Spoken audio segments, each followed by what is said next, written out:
from PRX.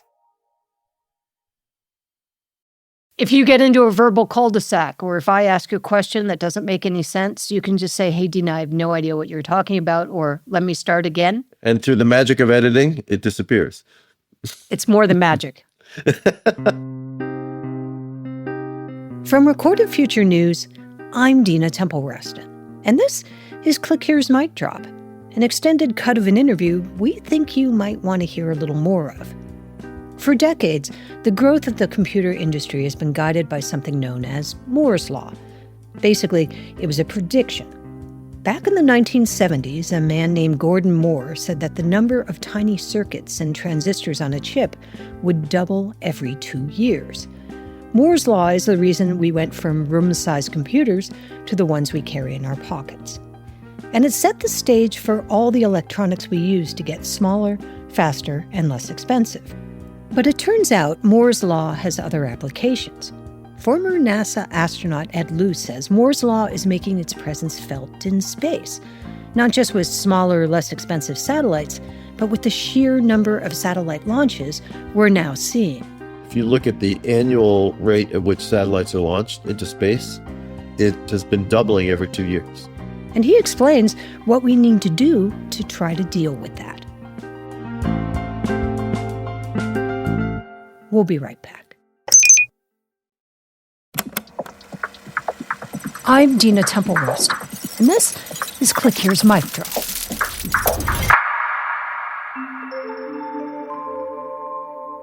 Ed Lu has spent more than 206 days in space.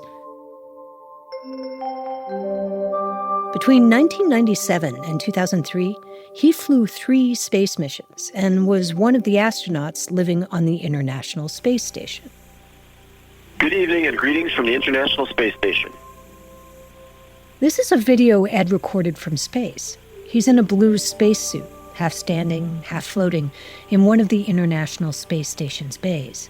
I'm Expedition 7 Flight Engineer and NASA Science Officer Ed Lu, orbiting the Earth at an altitude of 240 statute miles.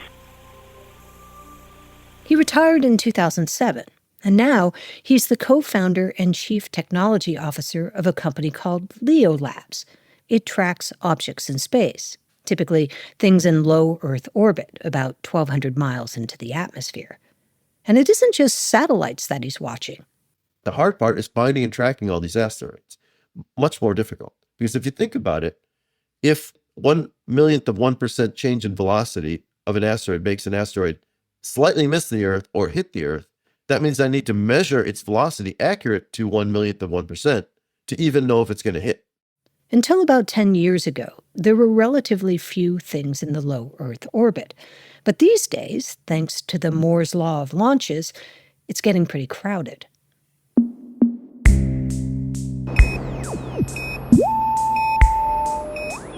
So the rate that there was in 2020, the number of satellites launched, is double by 2022.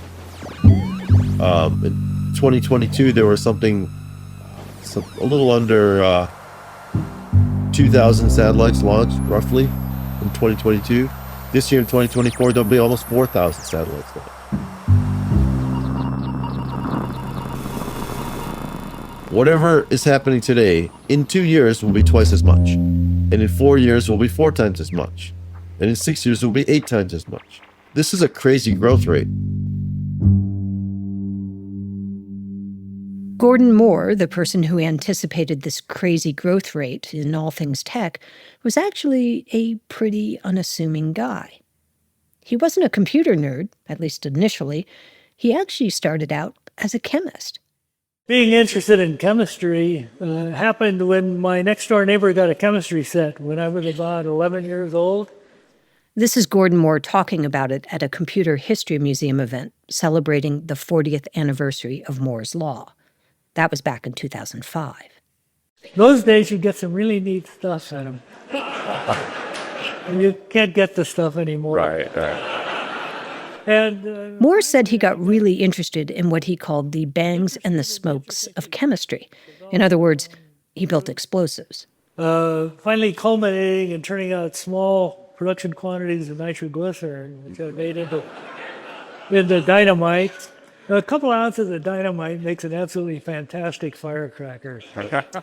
Moore went on to co-found one of the world's biggest chip makers, Intel. And his prediction about how chips were going to just keep getting smaller, faster, and smarter pretty much held. And amazingly enough, that 10 doublings in complexity that I predicted turned out to be 9 doublings, actually. Pretty close. Much closer than it had any basis to be. But it got the name Moore's Law, which has stuck to everything that changes exponentially ever since. While that exponential growth in computing power Moore predicted has helped fuel the latest revolution in tech, Ed Lu says it's making the space race pretty complicated. So what that means is that for any country, any company, any scientific research, you need to be thinking about 2-year development timescales. Things change. You can't make a plan for cell phones that says, hey, in 10 years, we're going to develop this, because you don't know what things are going to be like in 10 years. That would be crazy, right?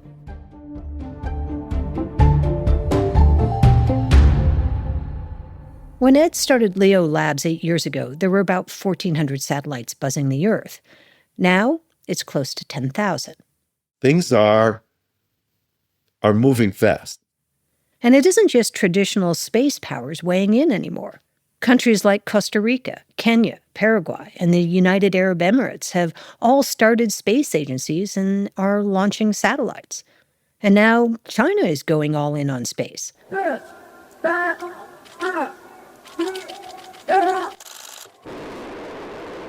This past August, it launched the G60 mega constellation. It's a satellite project that Beijing says will rival Elon Musk's Starlink system. The Chinese plan is to launch almost 14,000 satellites by 2030. And it's all meant to try to provide internet, direct mobile connections, and e-commerce to people around the world. And Starlink? These days, it alone averages a satellite launch every 4 days.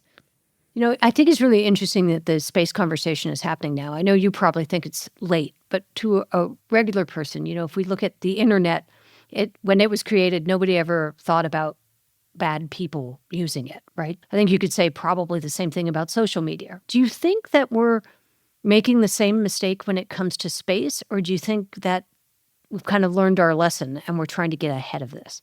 I don't think society learns its lessons like that, and any new technology has, enormous pluses and minuses, right?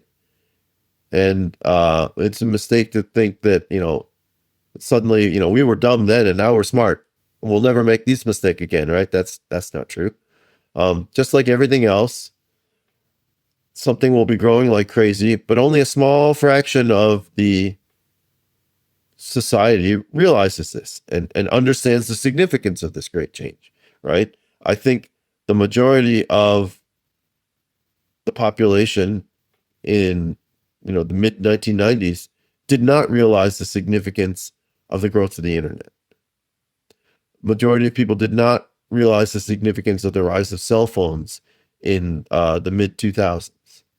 What would happen to society? Same thing's happening in space right now. Enormous changes are afoot. Some people realize what's coming. Most of the people do not. And do you think regulation can help this? How does regulation keep up with something that doubles every 2 years? How do we scale our ability to track twice as many objects in 2 years, and twice as many again, and twice as many again? And because that's what's happening. If I was an astronaut today, I'd be saying, hey, is this a risk we can reduce? The answer to that is yes. Is this risk we can avoid making it larger? The answer to that is yes. And those are the things that I think need to happen. Better tracking of debris, less creation of debris, better monitoring of what's going on up there, faster notifications. Those are the things that will make a difference.